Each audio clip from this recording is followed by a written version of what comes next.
तो मैं आपको बताऊंगा कैसे नाइट्रोजन साइकिल काम करता है, जो हमारे एनवायरनमेंट के लिए ज़रूरी होता है। तो शुरू करते हैं। जो इंजीनियरिंग में, एनवायरमेंटल इंजीनियरिंग में ये ज़रूरी है और केमिस्ट्री में भी बहुत ज़रूरी है और बायोलॉजी में आप तो देख ही रहे हैं। तो पहली बात, ये जो चीज़ है जो देख रहे हैं आप, ये है लिविंग बीइंग। और मैं एक प्लांट भी ले आता हूँ, ठीक है। ये जो है आप देख रहे हैं लिविंग बीइंग, ये क्या है कि ये दो तरीके से ले सकते हैं। पीछे से ले सकते हैं, आगे से ले सकते हैं। क्या ले सकते हैं? अरे इनटेक की बात कर रहा हूँ। तो इनटेक मतलब पहली बात, जो ब्रीदिंग होता है, तो ब्रीदिंग नाइट्रोजन से होता है। मैं लोगों में मिटा देता। तो एटमॉस्फेरिक नाइट्रोजन जो होता है, वहाँ से ब्रीदिंग होता है, हम ब्रीद करते हैं। तो हम यहाँ से ब्रीद करते हैं, पहली बात। फिर कहाँ से लेते हैं?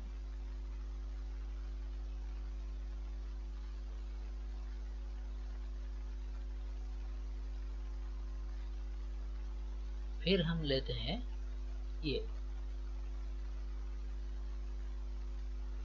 क्या,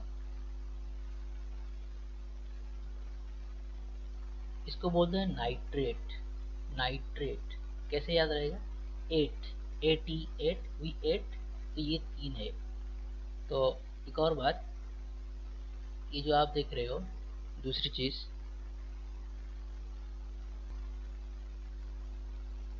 जो आप देख रहे हो, ये NO3 माइनस जो है नाइट्रेट का आयन है। जब कोई भी चीज पानी में डिजोल्व होती है तो क्या होता है, वो आयन फॉर्मेशन करती है, ठीक है। तो वही आयन है। अगर वो एयर में आएगा तो वो NO3 हो जाएगा, सिंपल। पर ये अगर पानी में कोई चीज़ जाएगा भी, नॉर्मली कोई चीज़ जाता है तो आयोनाइज हो जाता है। तो ये NO3 माइनस जो है बस नाइट्रेट का आयन है। तो इसका मतलब ये है कि पानी में चला गया है।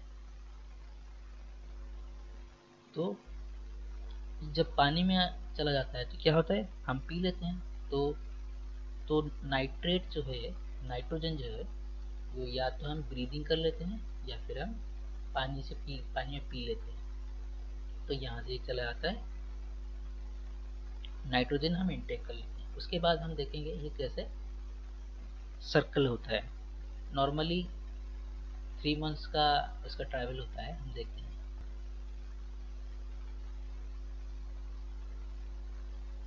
तो पीछे से शुरू करते हैं।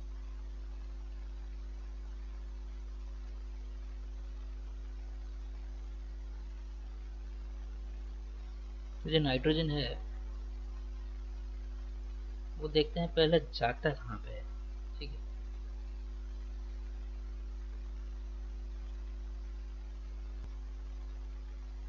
तो ये 3 तरीके से जाता है। पहली बात हमने जान ली। दूसरा हम जानेंगे, वो एटमॉस्फेयर में जब बारिश होती है, जब बिजली कड़कती है, तो ये एटमॉस्फेरिक एक्सेशन होता है। तो बिजली क्या करती है, एटमॉस्फेरिक नाइट्रोजन को कन्वर्ट कर लेता है डायरेक्टली नाइट्रेट में। नाइट्रेट ज़्यादा होगा तो ब्लू बेबी डिजीज क्रिएट होता है। इसीलिए उसका एक लिमिट है। पानी में जो कॉन्सेंट्रेशन होता है तो 45 मिलीग्राम पर लीटर से ज़्यादा नहीं होना चाहिए। इससे ज़्यादा होगा तो ब्लू बेबी डिजीज क्रिएट होगा। तो ये आ गया नाइट्रोजन, यहाँ से आता है, पहली बात। दूसरा कहाँ से आएगा? दूसरा आता है हमारा जो राइबोजियम बैक्टीरिया होता है, ठीक है। वो कहाँ होता है? यहाँ पे होता है, इसके नीचे, जस्ट यहाँ, इसके नीचे, यहाँ से यहाँ के नीचे ये प्रोड्यूस होता है। इसके नीचे नहीं भी, गलत जगह देख रहे हो भाई। ये यहाँ, ये जो लेगुमिनस प्लांट अगर कोई होता है, वहाँ के जो रूट है, वहाँ के नीचे नॉर्मली क्रिएट होता है क्या, हमारा राइबोजियम बैक्टीरिया होता है। तो वो क्या करते हैं, वो उनका काम होता है कि एटमॉस्फेरिक नाइट्रोजन को लेके वो क्या करे, अमोनिया में कन्वर्ट कर जाए। ठीक है, तो ये अमोनिया में कन्वर्ट कर लेते हैं। अमोनिया में दूसरी तरीके से कन्वर्ट भी होता है। जब हम टॉयलेट जाते हैं, जो स्मेल आती है नॉर्मली वो अमोनिया का होती है, यूरिया यूरिन तो एक ही चीज़ है। या फिर अगर हम मर जाए, ये सपोज मर गए, ठीक है, ये प्लांट भी मर गए, वहाँ से जो आएगा वो बहुत सारे गैसेस लीक होते हैं मरने के बाद, या फिर मर रहे प्रोसेस में। तो जब मरते हैं, जब डेड होते हैं, तो कुछ गैसेस निकलते हैं, उसको बोलते हैं अमोनिफिकेशन। जो अमोनिया निकलता है मेजरली, उस अमोनिया निकलने के प्रोसेस को बोलते हैं अमोनिफिकेशन। एक बार अमोनिफिकेशन हो गया तो ये हमारा अमोनिया रेडी हो गया। अगर पानी में होगा तो अमोनियम आयन हो जाएगा। तो ये राइबोसोम बैक्टीरिया, या तो राइबोसोम बैक्टीरिया करते हैं या फिर ऑटोमेटिक होता है जो कि अमोनिफिकेशन, वही बैक्टीरिया खा के ही उसको या डाइजेस्ट करके वो बाई प्रोडक्ट चलते हैं, बहुत सारे गैसेस निकलते हैं, उनमें से एक है अमोनिया, और वाटर में आएगा तो अमोनियम आएगा। फिर राइबोसोम बैक्टीरिया के बाद नाइट्रोसोमोनास, वो एक बैक्टीरिया होता है, वो क्या करते हैं, वो डेडली सब्सटेंस प्रोड्यूस करते हैं, अमोनिया को कन्वर्ट कर देते हैं इसमें नाइट्राइट में। इसको जिसको मरना है वो नाइट्राइट खा लेगा तो मर जाएगा, इसलिए इसको मैंने रेड कलर में लिया है। उसको गलती से भी मत खाना, मत पीना, ठीक है, वैसे भी आपको मिलेगा नहीं, पर इसको याद रखना नाइट्राइट, हमें इसमें कोई काम नहीं है। ठीक है, तो नाइट्रोसोमोनास इनको कन्वर्ट कर लेता है, उनको फिर से अच्छा बनाता है नाइट्रोबैक्टर, एक और बैक्टीरिया है, वो क्या करता है उसका अच्छा कर लेता है, नाइट्रेट कर लेता है जिसको हम कंज्यूम कर लेते हैं। ठीक, तो ये हो गया हमारा राइबोसोम, वहाँ से नाइट्रोसोमोनास, वहाँ से नाइट्रोबैक्टर, RNN आप याद रख सकते हो।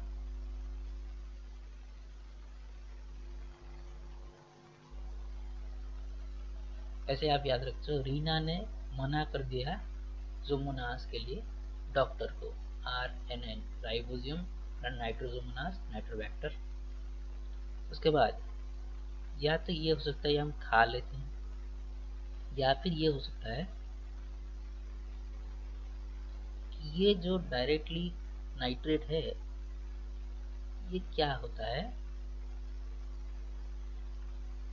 दूसरे होते हैं सूडोमोनास और फंगी, बैक्टीरिया और ये फंगी होता है, जो कि क्या करते हैं डायरेक्टली कन्वर्ट इसको कर लेते हैं, कहाँ पे, डायरेक्टली नाइट्रोजन में।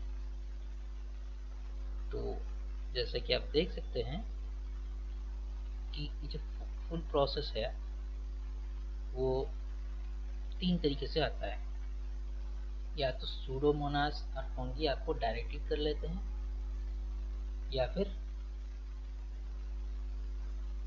क्या होता है राइबोसोम से लेके ऐसा होता है। ठीक है, तो ये हमारा ओवरऑल बेसिक है।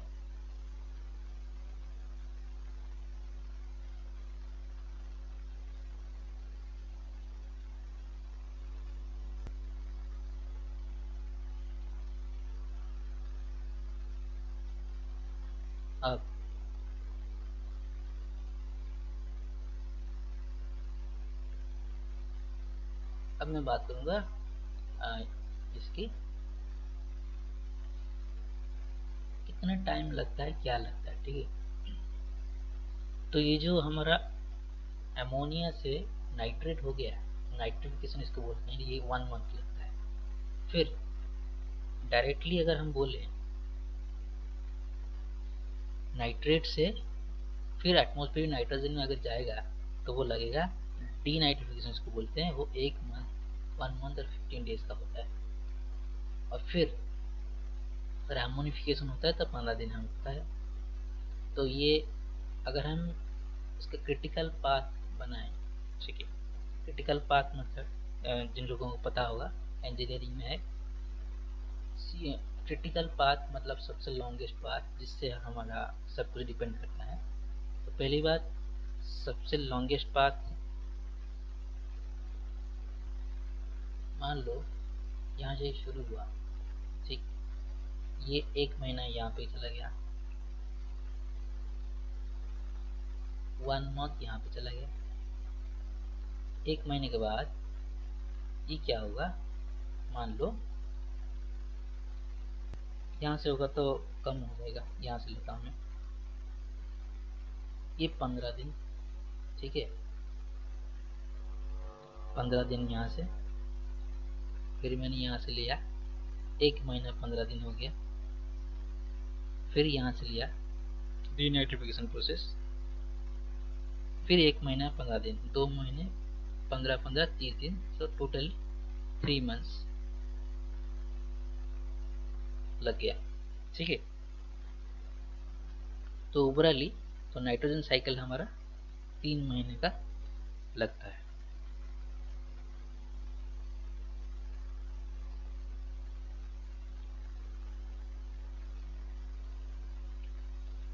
तो बेसिकली हमने सीखा क्या,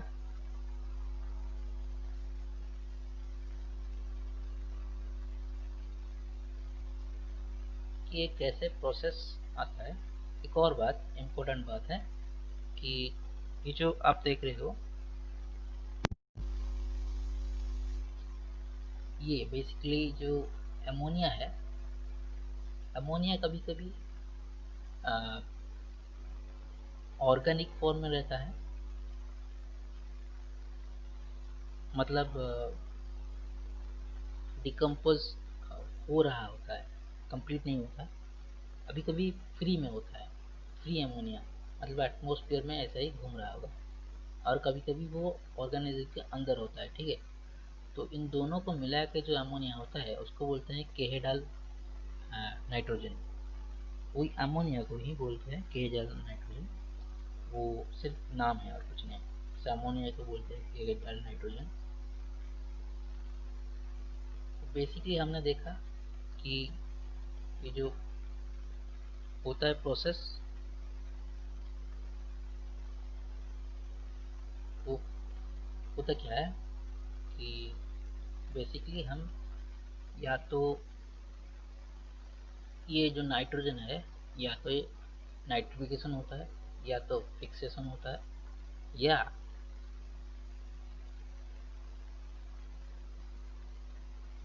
यहाँ से घूम फिर के साइकिल में एंट्री होता है, वहाँ से ये आता है। मैं आपको पॉज करके पूरा एक स्नैपशॉट दे दूँगा, तो आपको स्नैपशॉट लेना पूरा पूरा, ठीक है। यहाँ से आप स्नैपशॉट ले लो।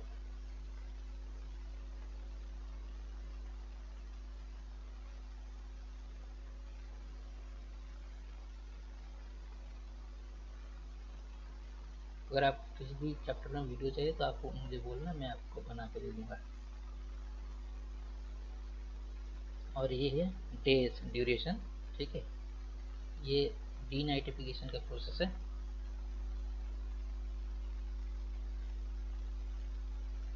इसको याद रखना, 3 महीने लगते हैं टोटल, अगर टोटल लॉन्गेस्ट साइकिल हुआ तो नाइट्रोजन साइकिल 3 महीने का लगता है।